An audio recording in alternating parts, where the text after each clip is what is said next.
All right, good morning, good afternoon to everyone. Thank you for joining a session that's been organized not by one, but two employee resource groups here at KAR, the Mental Wellness ERG and the Asian Pacific Community ERG. This is a talk about mindfulness. I'm very happy to welcome my friend Rajesh Sengamedu, who I was writing the intro and I realized I have known Rajesh for 35 years. So that's kind of speaks to how old we have become. I was frantically using a calculator to figure out if it was 35 or if it was something less than that. Unfortunately, it is 35 years I've known him. We have a great talk planned today. I'll introduce Rajesh now. As I said, I've known him for a long time. The reason I've known him for a long time is because we went to undergrad school together. Rajesh studied electrical and electronics engineering while I did chemical engineering at BITS Pilani, that's our alma mater in India. And he also has a diploma in marketing management. While we did meet there, I really renewed my friendship with him in 2016 when we got together for a reunion.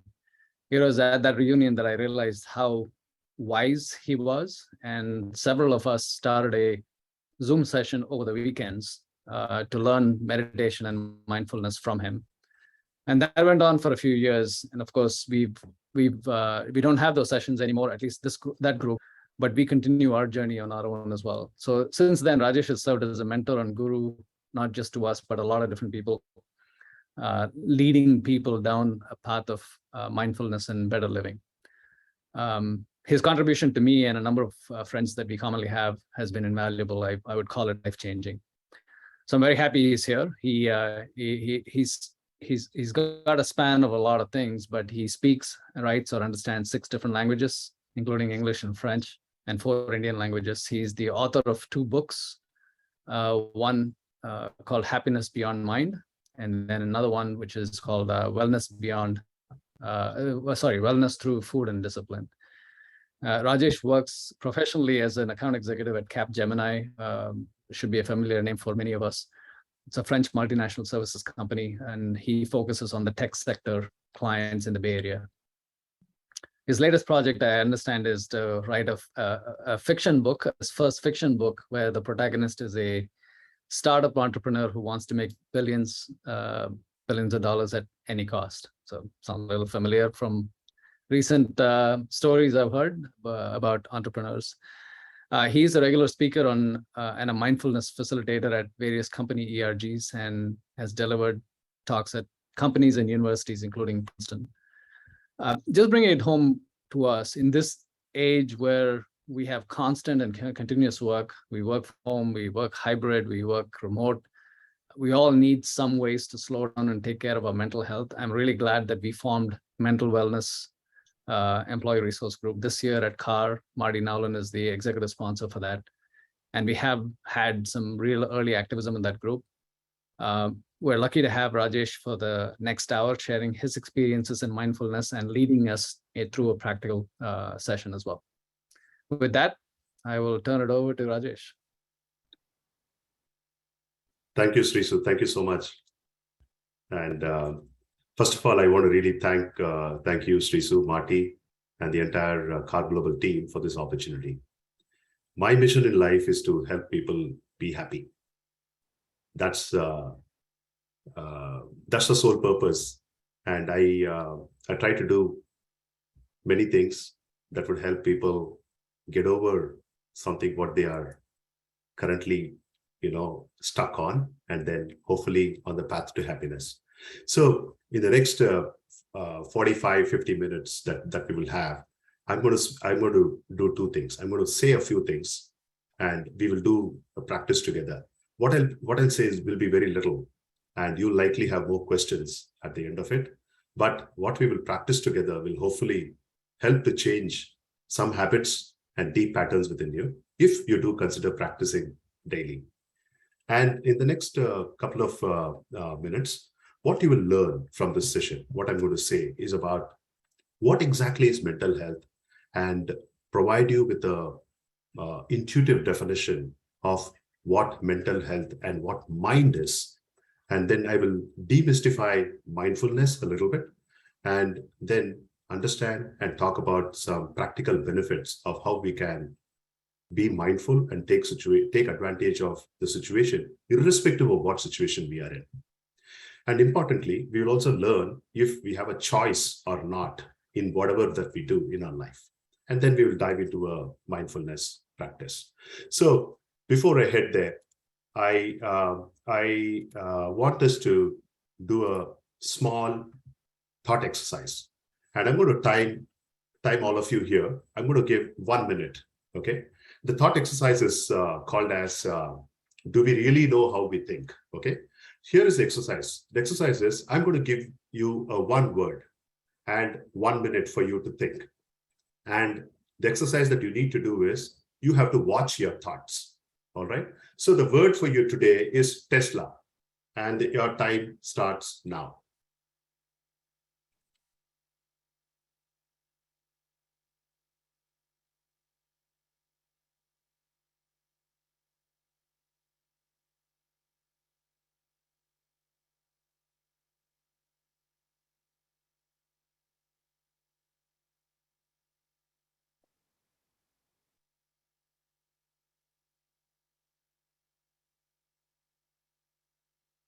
Thirty seconds.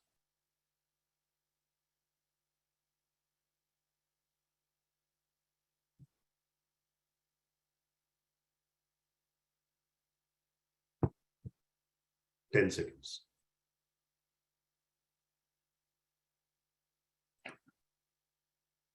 All right. I wish if we had an in-person meeting, I would have probably asked a few of you to share. But in the interest of time, let me go ahead with asking you the question, a rhetoric question for which you can choose. You can answer it for yourself. Were you actually able to choose your own next thought? I seeded you with a thought, with an idea, with a word called Tesla. The question that I have for you, I'm repeating it. Were you able to choose your own next thought? If you have not been able to choose your next thought, don't be surprised. If your thinking has been like what you see here, like, you were trying to pick your next thought, but then multiple other thoughts start coming in, like what all the noodles come up when you eat with a chopstick. Do not worry about it. Mind is like a mad monkey, drunk high on a bottle of wine and stung by a scorpion. That's how our minds are made up of. So if we are used to thinking in multiple different ways, which are, irrelevant or nonsensical, even positive or negative anchoring what we have, whichever direction that it takes you, that's natural for the mind. But can we change our thinking from this unconnected mumbo jumbo to a focused thinking? Let me give you an example of contrasting it with noodle eating to eating peanuts with chopsticks. Can you pick each peanut with a chopstick and eat it one at a time by choosing a particular peanut that you want to eat rather than jumbled up noodles coming up together? Is it possible for us to even think about it like that? Is it possible for us to choose our own thoughts? That's the question. So I'll just change my... Okay, so I'm going to play a short video, and you will, as you watch this video, I request you to make notes of the key phrases that resonate in this short video for you. It's a minute-long video.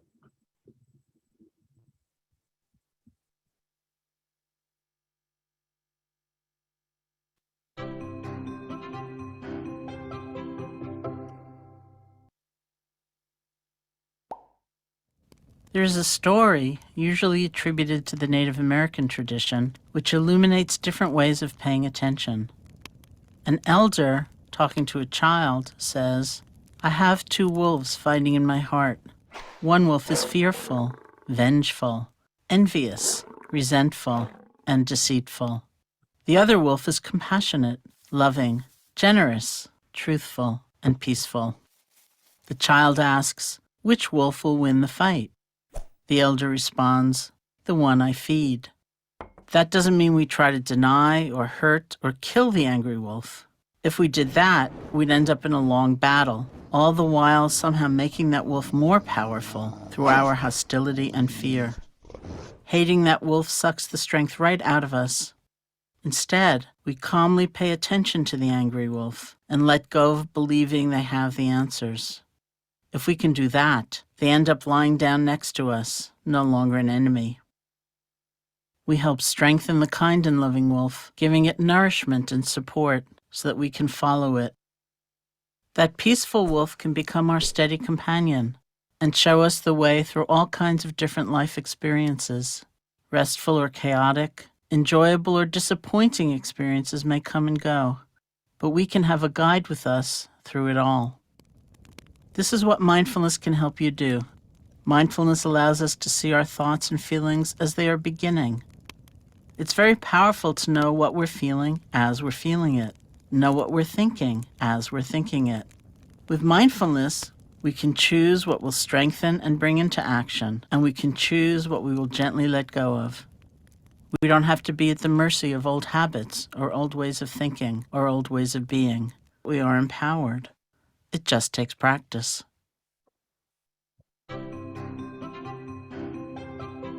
I hope you liked that video. So, to go back to my question, what key phrases resonated with you in the video? If I were you, the 3 things that I would probably pick out is mindfulness is paying attention to our thoughts. We can choose, we are empowered, and it takes practice. So think about it this way. Every day in the morning when you go to the wardrobe to pick what clothes to wear, you're paying attention to those clothes, and then you make a choice. This is better, that's better, or this is what I need to wear today for whatever reason, occasion.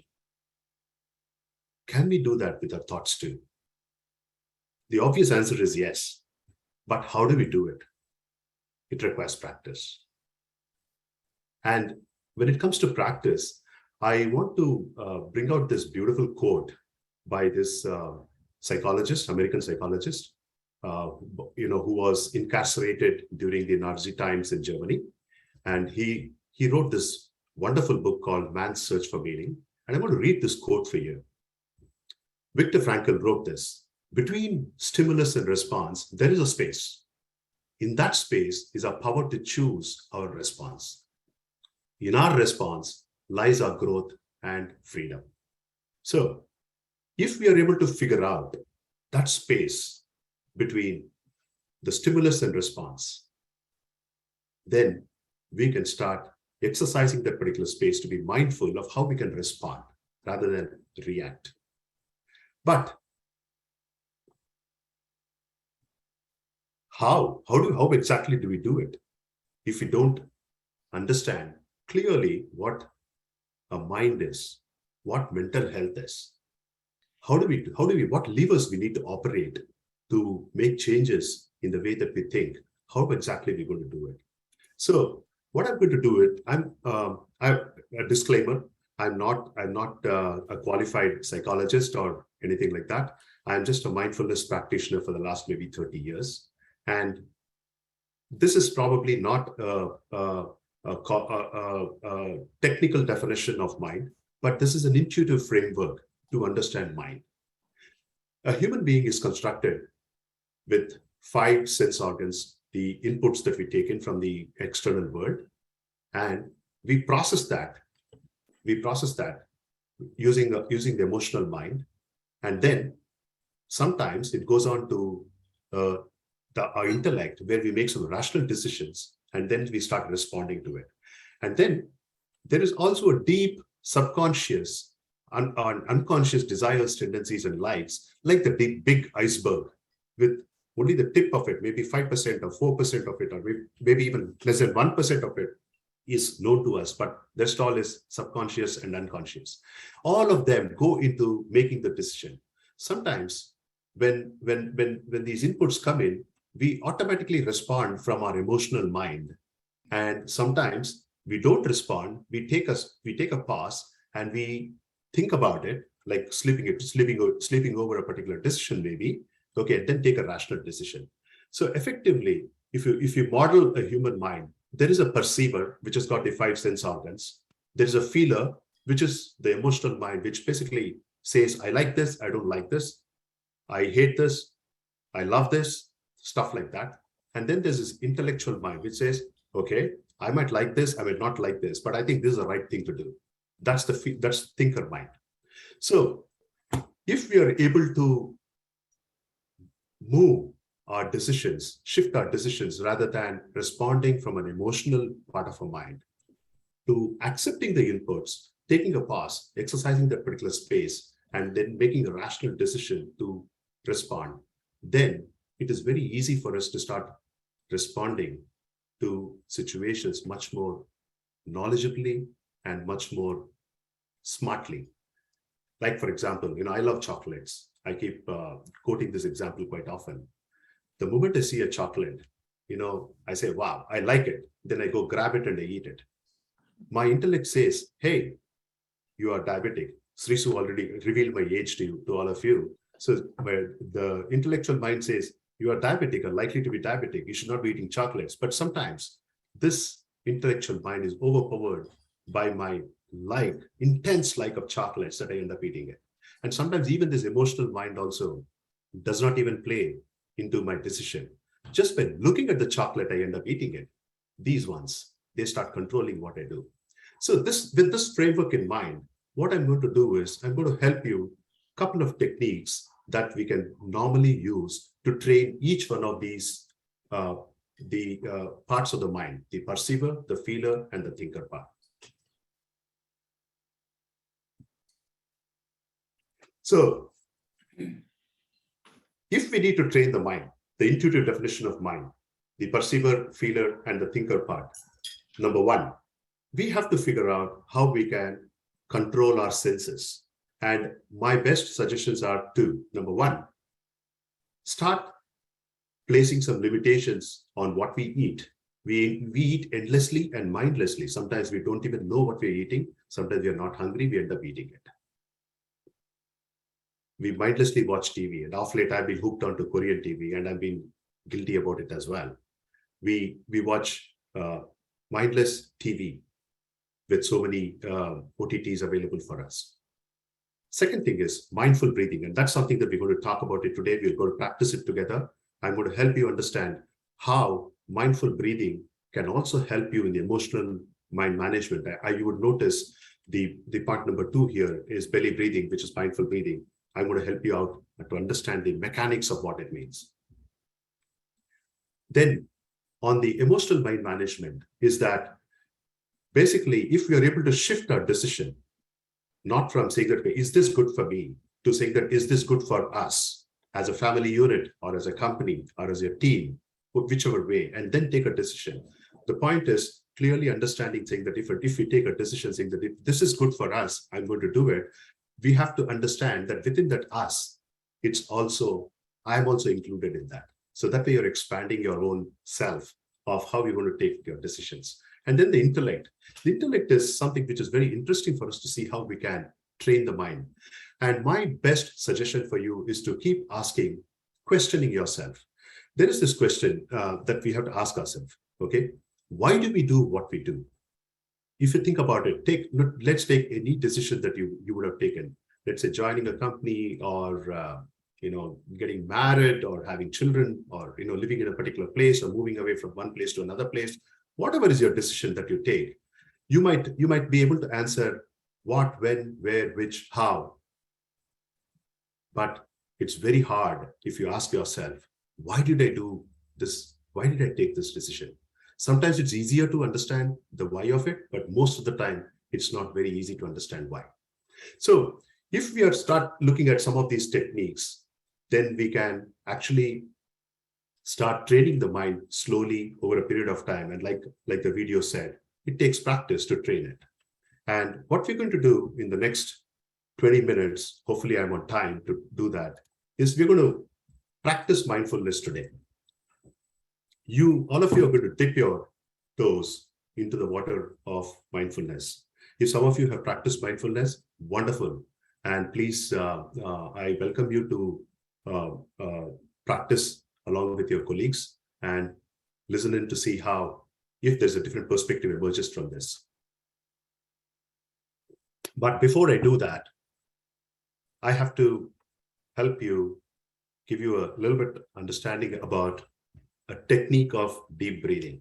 Okay, the numbers don't lie. If you look at the chart on the left side, this is the lifespan on an average of various species of mammals. You take mouse, which breathes extremely fast, 150 breaths per minute. The lifespan is roughly 2 years. At the bottom of the screen, tortoise, which breathes very slowly, 3 to 4 breaths per minute, and it lives for 400 years. Humans, we breathe 15 to 30 breaths per minute, on an average 60 to 80 years. The one thing I want you to take away from this particular talk is, even if you want to practice mindfulness or not practice mindfulness, doesn't matter what you do, think about changing your breathing pattern from shallow breathing to deep breaths. Okay, what exactly we mean by deep breath? You know, if you start observing how you breathe today, you would be probably using roughly 10% of your total lung capacity. Think of your lung like a bag, of your lungs like a bag. Okay, you probably are breathing only from in the top 10% of this particular capacity. All of this is underutilized in almost every human being. And the reason is very simple. The reason is we are stressed. Because of the stress, what happens is that we end up reacting to the external world, to the inputs what we get, that we stop using all the resources that nature has given us inherently. And one of the biggest resources that we have is our ability to breathe deeply so that the entire body and mind can be nourished with the oxygen that comes in from the external world, and in turn gives you the mental strength and energy to look and respond positively to the external situation that you are in. So with that brief background, I want to take you in the next 15 minutes, a very, very short mindfulness practice session. And if you can give me 10 seconds, I'm going to close the slide and we will go through this mindfulness practice. Okay. All right. Sit comfortably wherever you are. Find a position in which you find yourself alert, yet relaxed. Gently close your eyes.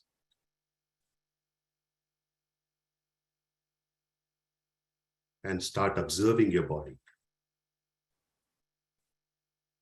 its position, if it is relaxed or stressed. Do you feel any pain anywhere? Any sort of discomfort?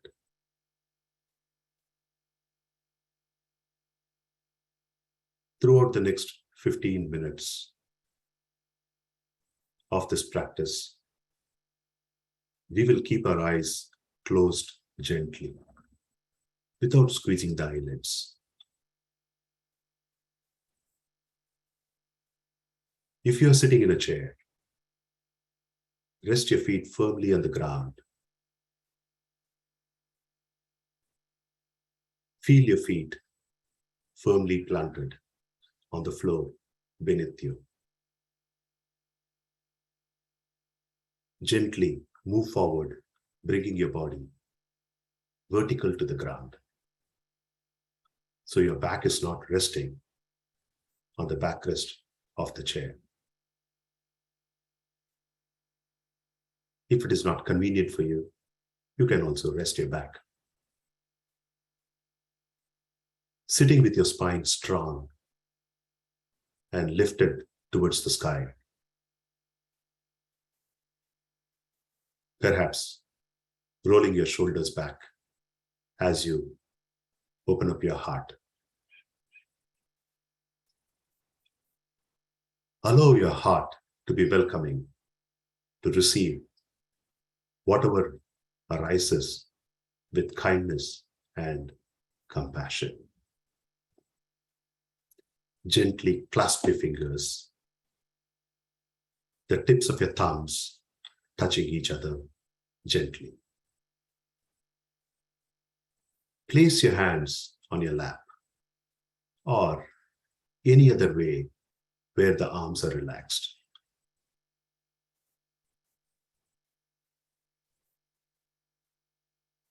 Notice if there's any obvious tension in the body that you can release easily. Auto-suggest and relax your body. Allow your eyes, your forehead, and your face to be soft.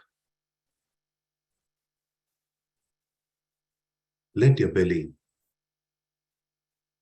be soft so you can allow the full in and out breath.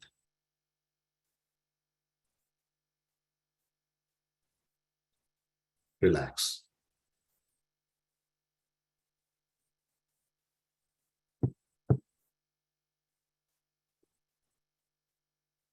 Gently bring your attention to your nostrils and observe your breath, your normal breathing.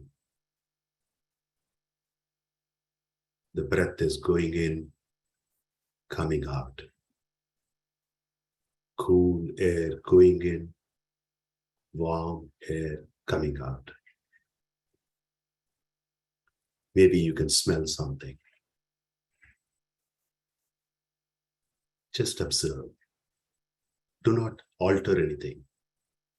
Let your body breathe in its own way.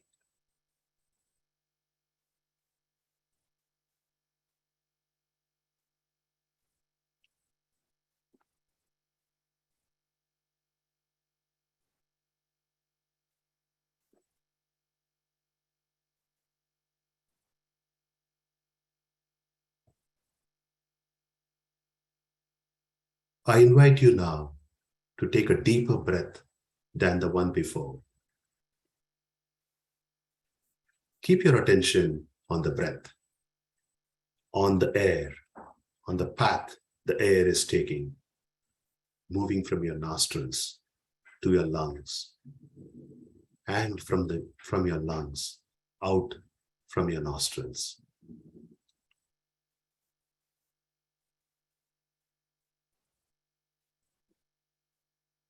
Allowing yourself to take a deep, slow breath, breathing in first from your stomach and then from your lungs.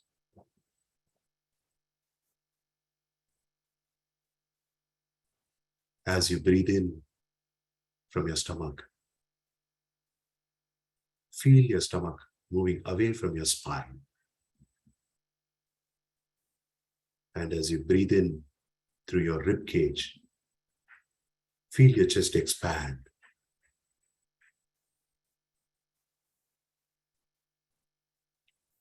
Fill in the entire lungs with air. Breathe out slowly and steadily.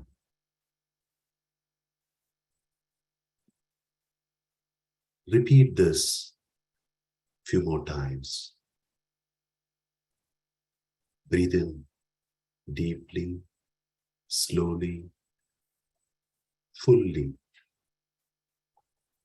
Breathe out slowly, deeply, fully, emptying your lungs.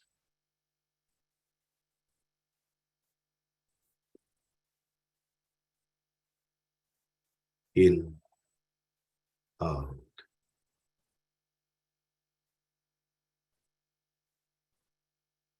With every out breath,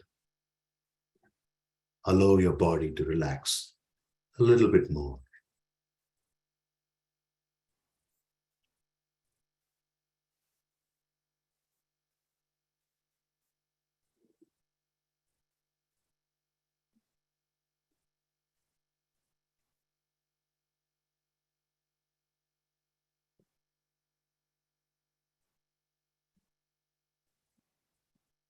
If you find your mind is wandering, gently bring it back to pay attention to your breath.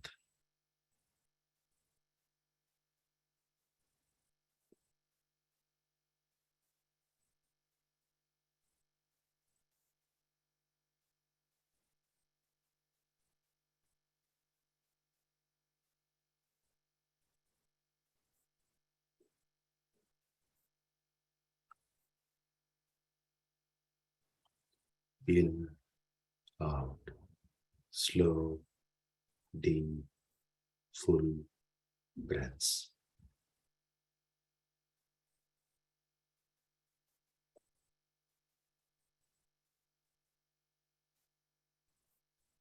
Stay with your breath.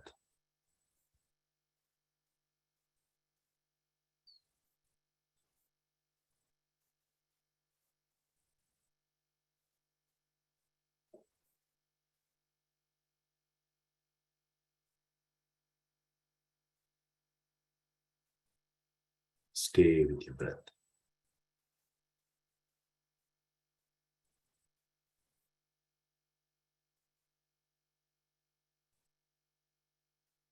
I now invite you to shift your attention to your mind. Watch your mind. Thoughts come, thoughts go. Try not to regulate your thoughts. Only watch them passively, like a passive observer, never like a referee. Don't judge your thoughts. It is what it is. Just watch them. Like sitting on the bank of a river of your thoughts, and just watching the water flow.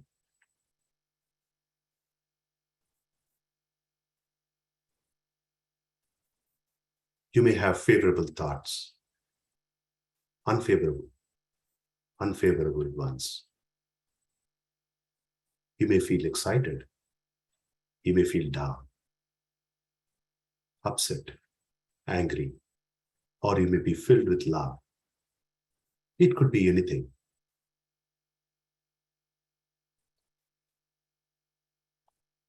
It could be things to do, your bucket list, what to buy, how to solve a problem, what vacation to take next, what to eat for dinner. Your thoughts could be random. Just observe. Pay attention to them.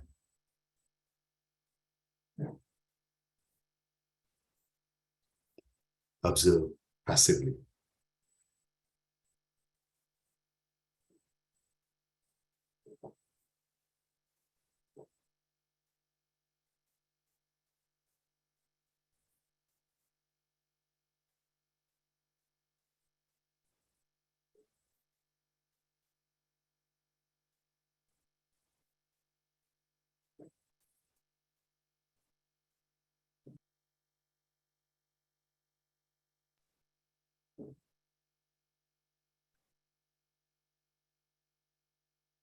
I now invite you to understand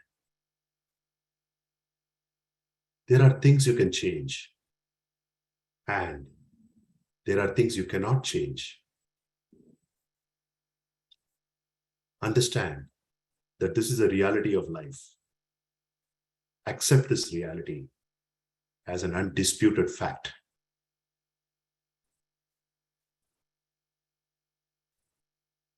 Give yourself a positive reinforcement to accept facts as facts, like an auto-suggestion.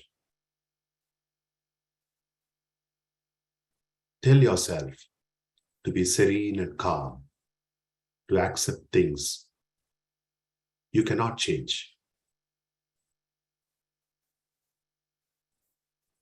Tell yourself to be courageous and bold, to act and change the things you can.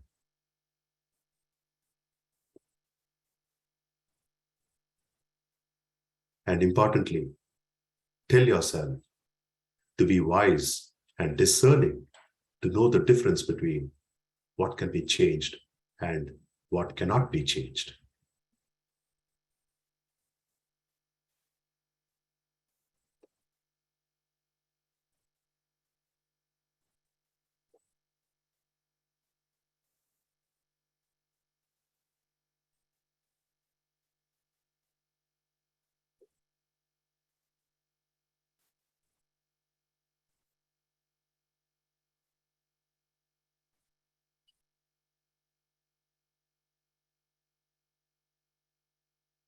Relax for as long as you wish.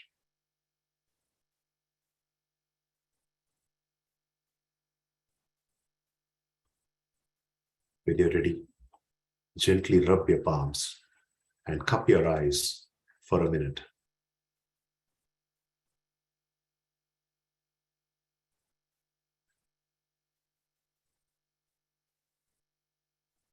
Open your eyes and feel the warmth from your hands.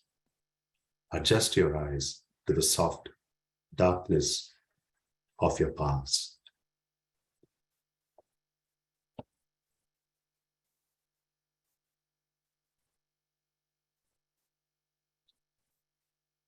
Gently drop your hands and smile.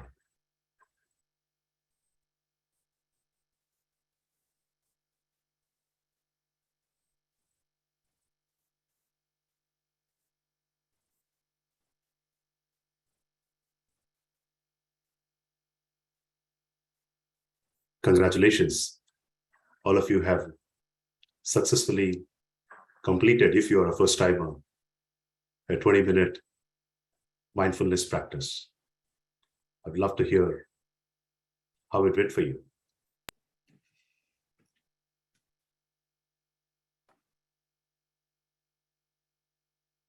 I, for one, really enjoyed it, and I feel very relaxed, which is very nice in the middle of a workday. Thank you. I thought it was difficult to observe the thoughts rather than, be taken away by the thoughts.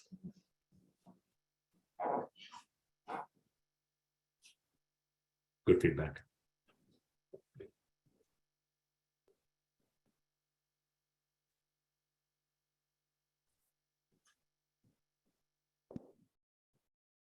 I thought it was really great. Usually, I can never get my mind to calm down or be quiet. So just having that bit of time to have a little peace of mind was really, really nice. Thank you, Maria.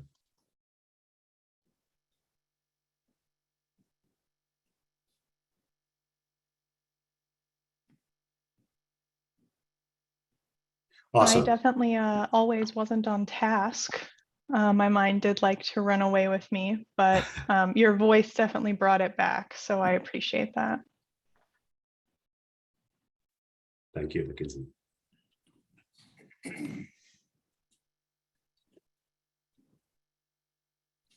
Awesome. So it's 9:40 in West Coast now. So it's about 12:40 for all of you, hopefully there. So Srisu, in line with what we discussed, I'd love to see if there are any questions or comments or feedback. I'd like to spend the next 20 minutes to answer questions. I know that I spoke very little, and I tried to lead you through something in the hope that when we practice something together, you might get better insights into how to understand the mind and how to manage the mind. So I'd love to hear any questions that you may have as a team, and I'll do my best to answer those questions. Maybe Rajesh, you can comment on, you talked about practice early on in the slides.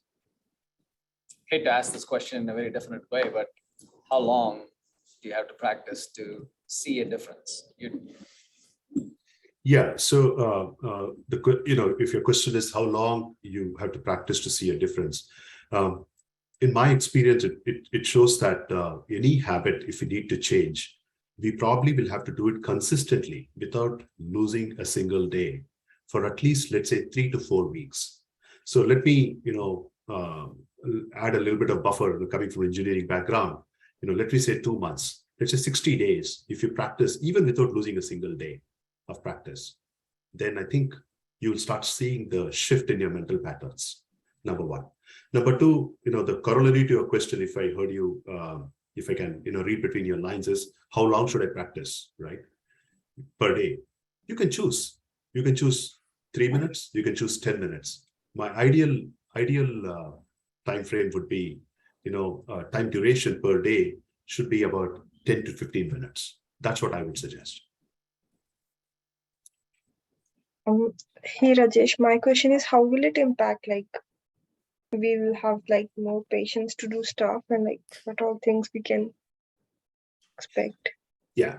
So, Prabjot,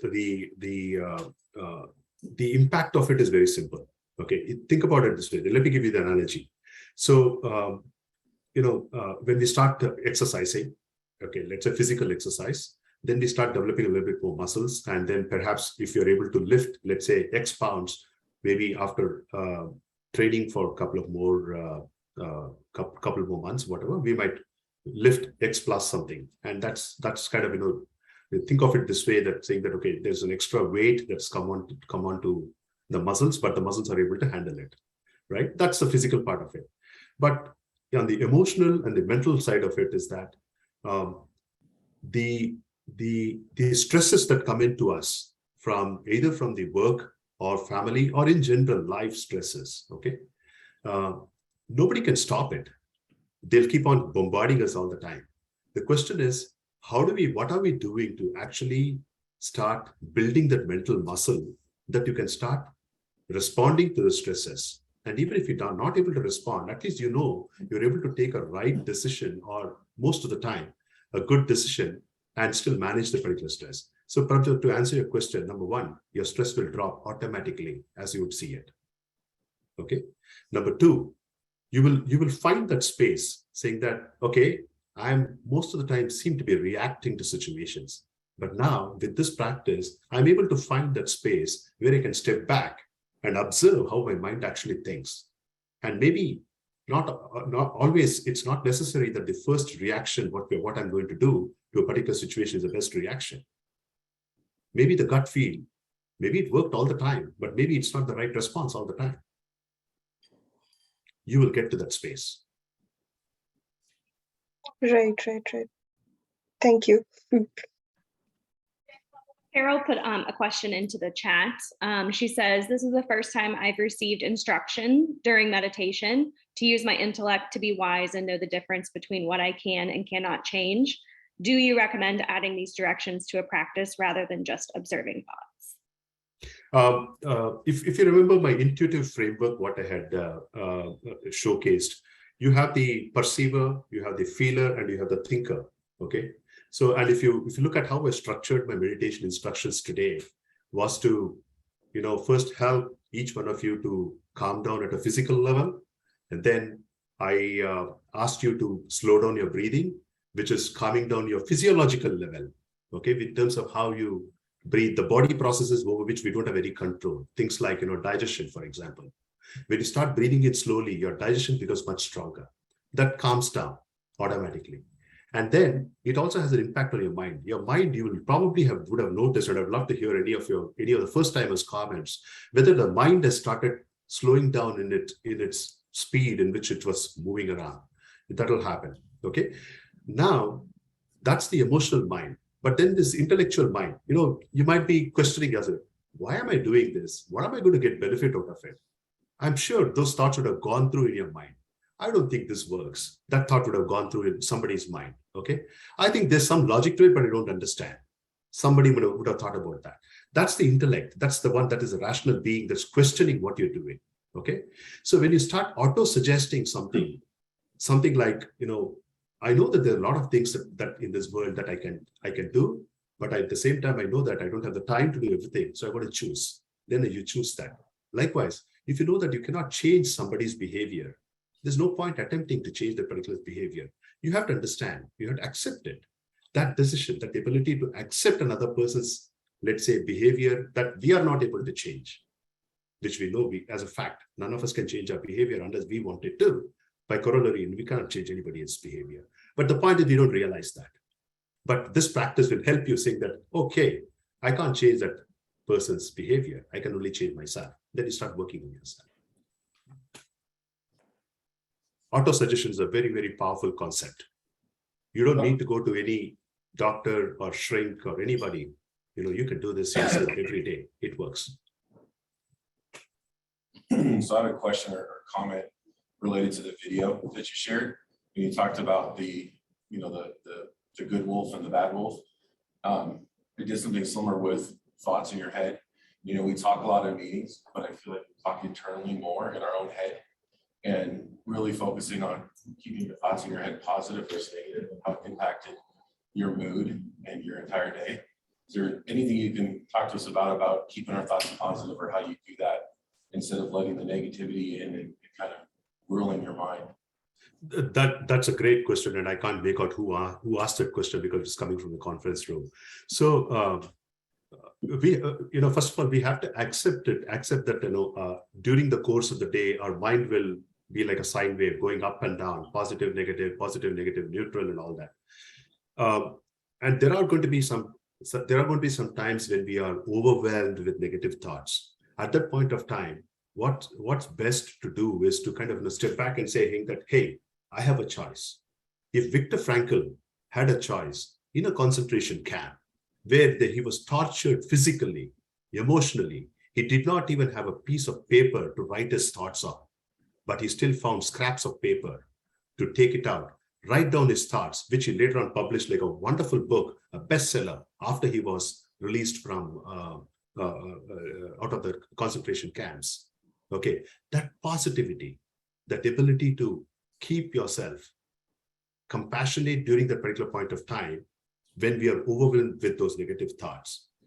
Stay with it, but say that, think of those thoughts, say that I have a choice to act on them. For example, let's say I get angry today, for more often I do, and I have a choice. The choice is, can I stop for a second and say, okay, is anger the only response to the situation? Maybe, out of 10 times, maybe if I'm getting angry 10 times now, if I start asking that question, maybe I'll get angry only 9 times. Over a period of time, it'll drop to 4, it'll drop to 3. That's the improvement that you'll start noticing. And when you start seeing that, the external behavior, external response is getting better and better with your response to the situation, then you'll start reinforcing the particular attitude.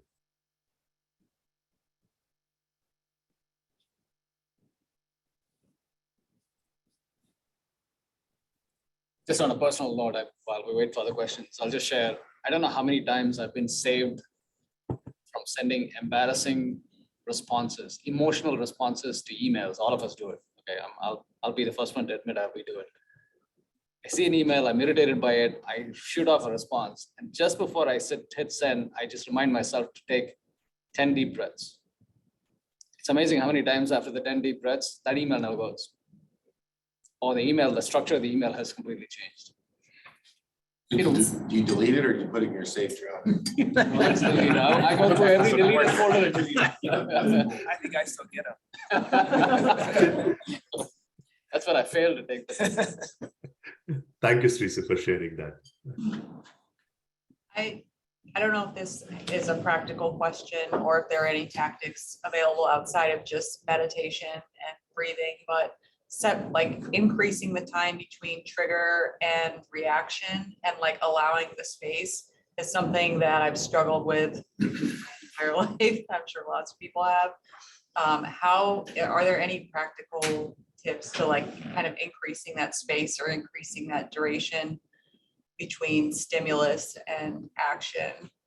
That's a great question, and my response is in 2 or 3 different angles. But let me share the top of the things that comes to my mind. Number one, one of the myths what people have is that mindfulness means sitting in one place, listening to some voice in your head trying to tell you to instruct you how to go about mindfulness and all that.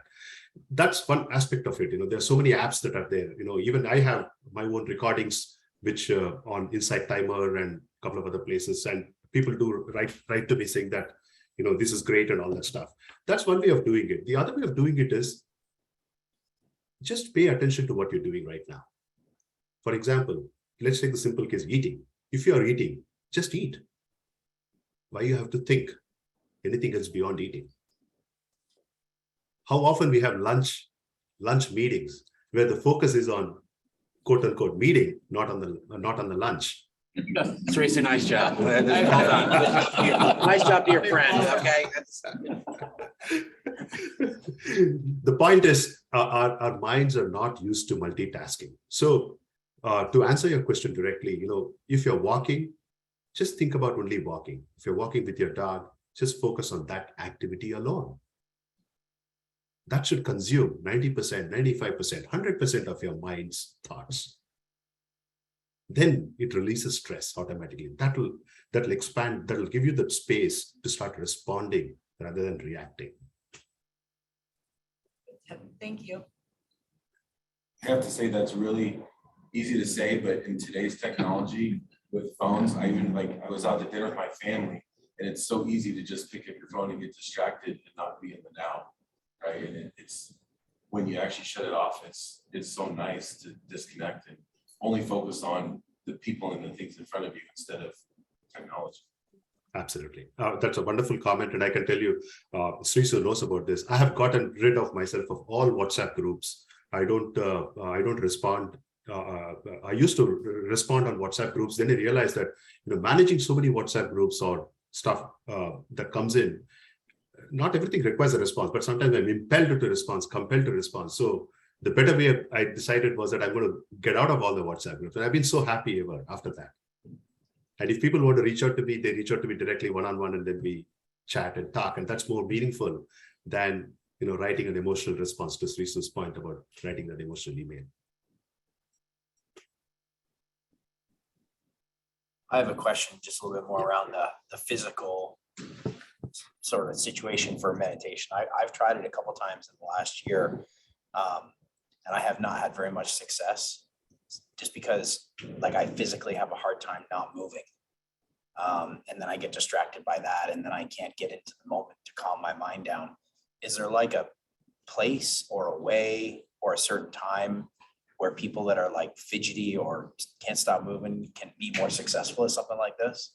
Absolutely. In my book, of course, there's not a plug for my book. I do talk about various techniques. And one of the things that I encourage people is to walk barefoot on, let's say, grass, okay, or on the floor. When you start walking barefoot on the grass, then you start feeling those sensations that come in from the nature that start getting onto your feet. And then, walk for 5 minutes, 10 minutes. Over a period of time, you'll realize that you're actually calming down. And pay attention to those feelings that come on your feet, on the sole of your feet, touching the Mother Earth. Then Mother Earth has got that innate capability of sucking down all the quote unquote negativity and start giving in that positivity what we need. Trust me, it works actually. Thank you. So when I started, maybe I can share something. When I started this, I could not sit still. I mean, I was moving. I feel like, whether it's in my head or not, I felt uncomfortable. And we were on Zoom sessions, and he wouldn't call it out, but at the end of the session, he would say, try to stay still. And I understand what try to stay still was. It's just irritating to hear that, because I couldn't stay still. Somebody telling you to do something you can't do. Then I realized over time, now I can just stay perfectly still, not move at all, except that I can only feel my breath, and that's about it. It takes a long time that is probably a couple of months to get there. But once you get there, it feels so calm at that point. But it takes time to just practice. Yes. And second thing is, Srisu, thank you for that. And second thing that I have to share with you is people who are not able to sit still and all that. It's just that they're in general they have a little bit more active energy at a physical level. Staying still is not about at a physical level. Think about it. The whole exercise is about staying still as at a mental level. So even if you're doing something, whatever that you do, if you just do only that is staying still. As long as your mind, if you're able to figure out as long as your mind is not wandering around in 1,000 things. Okay, think about you watching a lovely movie. Okay, at that point of time, there's nothing that goes on in your mind other than that movie. There's no difference between the movie and what you're thinking, and you're in that flow. If none of you have read that, if anyone of you have read that book, The Flow by Mihaly, you should read that book. It's an amazing book which talks about how you can get into a flow, and the mind actually can get into a flow if you do only one thing at a time. So it takes conscious practice for you to say, okay, hey, looks like I'm multitasking. It probably has worked very well for me now, but let me try the alternate way and see if it works better. If it doesn't work, go back. It's okay.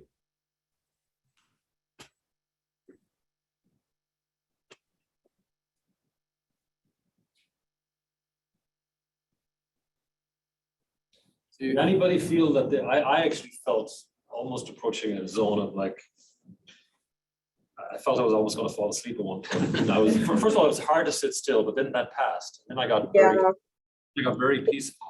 And then I was like, whoa, I need to like watch or I'll did too. Sounds like you're tired. Yeah, I felt the same way. Like I felt like sleeping. It was so calm. Yes. And the subtler science behind that is when you sit down and start doing deep breathing, if you actually fall asleep, it basically means that you are deprived of sleep. That means you have to change your sleeping pattern. That's what it means. Wow. Not a doctor. Got it. All right. It's good to know. Something that has helped me pick up more of a habit is, he said doing 5 or 15 minutes at a time. And I was like, that's a long time. But like when I first started doing meditation, it was like 1 minute, then 2 minutes, and then like just committing to a daily, just a little bit. And then maybe you could go a little bit longer, like, because yeah, 15 minutes to start would be, for me, sounds impossible. Right. For people who finding that 15 minutes in one chunk difficult, I would suggest another practice. At the stroke of every hour, just as the doctors encourage us to keep drinking a lot of water every day, I encourage you to do this. At the stroke of every hour, take a minute. Okay, just sit down and just breathe deeply for 1 minute. That means in a working day of, let's say, about 12 hours, you would have breathed deeply, change your breathing pattern for 12 minutes in a day. And if it doesn't work wonders, trust me, nothing would work.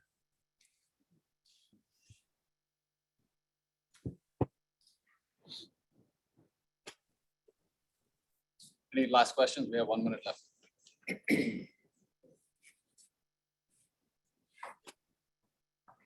Not a question, but just thank you for doing this. Really enjoyed it. Thank you so much. I really want to thank. I fell off the wagon a while ago. I think this might get me back to doing a daily practice again. So thank you. Thank you. So with that, I just want to leave you with this quote that you probably may have seen it as part of my meditation practice.